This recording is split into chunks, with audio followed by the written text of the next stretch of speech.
and welcome to Happy Fabric. Today I'm going to be teaching you how to make a custom personalised bridal sash at home. All you'll need is a plain bridal sash and a sheet of Happy Fabric transfers.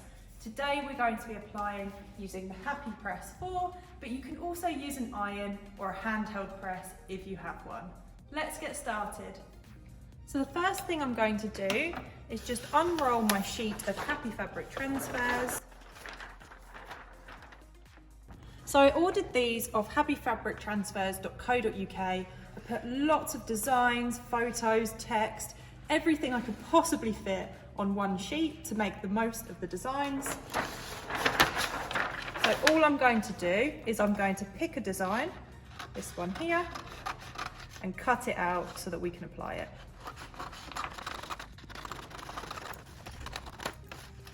There we go.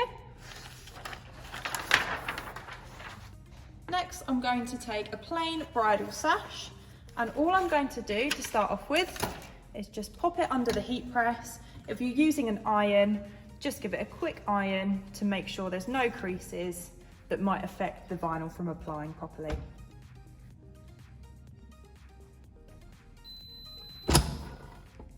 So all we're going to do now, nice and easy, is pop the transfer exactly where you'd like it and then press for 12 seconds at 145 degrees.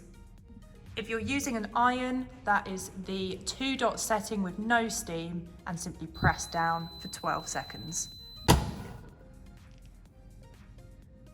now I'm just going to bring it out, and then it's a hot peel, so I can peel it straight off to reveal my design. And there you have it, all done. So there you have it, it really is that simple. All you need is a sheet of Happy Fabric transfers and an iron or a heat press. And voila, you have your very own DIY personalised sash. For more tutorials, including other wedging projects or general craft and decoration projects, make sure you subscribe and check out the rest of our YouTube channel. See you soon.